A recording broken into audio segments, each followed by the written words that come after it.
In the world of elite football, there are players, and then there are empires. Players show up, train, perform, collect a check. Empires are different. Empires generate revenue while you sleep. Empires have lawyers and agents and brand managers and image rights clauses buried in contracts that most people will never read. Empires outlast careers. The top 1% of professional footballers are not athletes anymore. They are media companies. They are walking intellectual property. They are brands that happen to also play football. Mbappe, Bellingham, Vinicius Jr., you know those names. Built in Paris, Madrid, London. This one was built in a refugee camp. Still didn't really think it was the best for the family, especially with me. So then we moved.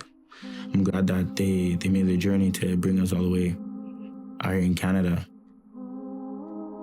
In a hockey country that had absolutely no infrastructure to support what he was about to become. It was hard. First time I came here.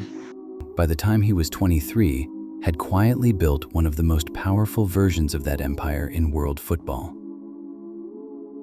Not in Paris, not in Madrid, not in London, in Edmonton, Alberta.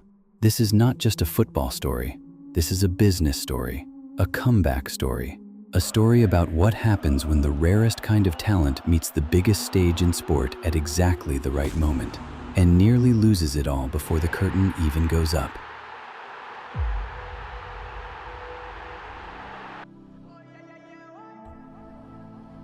Budu Baram, Ghana, 2000.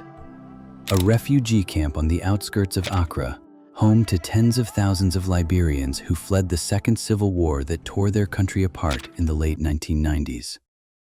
No schools, scarce food, minimal medical care. The kind of place where survival is the only plan. Debea and Victoria Davies arrived after fleeing Monrovia with nothing. On November 2, 2000, their son Alphonso was born in that camp. In 2005, the family emigrated to Canada under the Refugee Resettlement Program. They settled in Edmonton, Alberta. For me, it was different. The cold. Hockey was the first thing that stood up. Alphonso was 5. He had never seen snow. He put on a t-shirt and shorts the first morning it snowed and walked outside to touch it. He was starting from zero in every possible direction.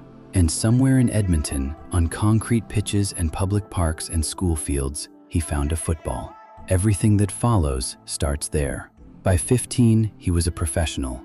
By 16, a Canadian international. By 17, Bayern Munich signed him for 13.5 million Canadian dollars for a 17-year-old from Edmonton who had never played a competitive Bundesliga match. That transfer was not just a football transaction. It was a signal to every Canadian footballer, every agent, every boot company, every sports marketer on earth that Canadian football had produced something the world was willing to pay real money for. The boy from the refugee camp was in Munich, and he was about to become something nobody had a category for. February 25, 2020, Stamford Bridge, London. Bayern Munich versus Chelsea, Champions League round of 16. Davies is 19 years old, 76 minutes on the clock. Ball at his feet on the left flank. What happens next lasts about 8 seconds. He receives the ball, accelerates past one Chelsea defender, then another, then a third, and cuts across the box for Lewandowski to tap in. 8 seconds, 3 defenders, 0 hesitation. Later that season, Davies was clocked at 36.51 kilometers per hour in the Bundesliga, the fastest speed ever recorded in the German top flight at that time. Usain Bolt's top speed was 44.72 kilometers per hour. Davies hit 36.51 in football boots on grass while tracking a ball.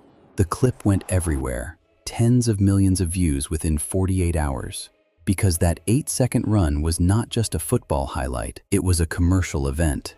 Every time that clip got shared, Davies' name went with it. Every time a brand manager at Nike or EA Sports looked at their analytics and saw a 19-year-old Canadian generating tens of millions of organic views, they picked up the phone. The sprint was not just winning football matches, it was building the empire. His Bayern Munich contract, signed in February 2025 through to 2030, is estimated at €10 million per year, roughly 15 million Canadian dollars per year, just from playing. But here is what that number does not capture: image rights.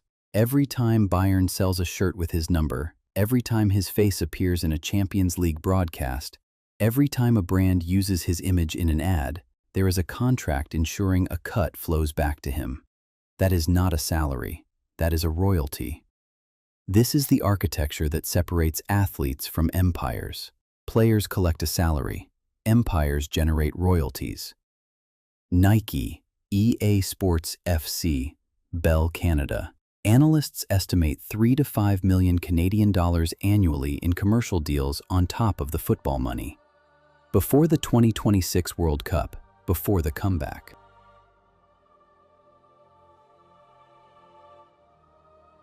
March 2025, CONCACAF Nations League, Canada versus the United States. 12 minutes into the match, Davies takes a collision, puts his weight on his right knee, and goes down. The diagnosis: a torn ACL and meniscus.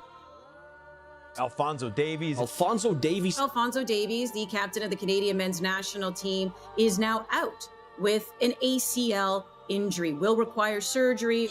262 days off the pitch, the longest absence of his career at the worst possible moment. 14 months before the World Cup he had spent years building toward. The first time I took a shower after surgery, all the emotions came out, Davies said in Bayern's comeback documentary. I was crying, doubting myself. At the end of the day, this is the game we play. These things happen in the game of football. A lot of things happen in the game of football. That's the season gone. The posts went quieter. The campaigns paused. Canada's World Cup preparations had a hole nobody else could fill. Davies came back in December 2025, then suffered a torn muscle fiber, then a hamstring strain. Each setback pushing the World Cup question further into uncertainty. As of April 2026, he was back, playing Champions League football against Real Madrid, getting stronger with every match. But the injury chapter is not a footnote in this story. It is the story. Because it proved that underneath the Nike deal and the EA Sports contract and the Bell Canada campaign, there is a human body, and human bodies break. Empires built on athletic performance are only as strong as the legs that carry them. Sports marketing analysts estimate that a strong World Cup performance on home soil could increase Davies' overall commercial value by 40 to 60% within 12 months. A player already generating 3 to 5 million Canadian dollars annually in endorsements, already earning 10 million euros per year at Bayern, already carrying 10 million followers across platforms, could see that entire picture shift in a single summer. Because the 2026 World Cup is not just a tournament for Alphonso Davies, it is the single most commercially significant sporting event of his entire career. Toronto, home soil, 4 billion viewers, the eyes of every major sports marketer on earth. And walking out onto that pitch, wearing the captain's armband, a man from a refugee camp in Ghana who spent 262 days in a recovery room wondering if this moment would even happen. If he delivers, Nike does not just renew, Nike builds a campaign around him. EA Sports does not just keep him on the cover, they build a story around him. And here is the thing worth saying before we close. Before Davies, there was no commercial blueprint for a Canadian male footballer, no template, no map, no ceiling anyone could actually see. He did not follow a blueprint, he built one. While walking on it, while recovering from ACL surgery, while managing setback after setback, while carrying the expectations of an entire country on a body that has already shown exactly how fragile this all is. Every young Canadian footballer growing up in 2026 has something Davies never had, a ceiling they can actually see.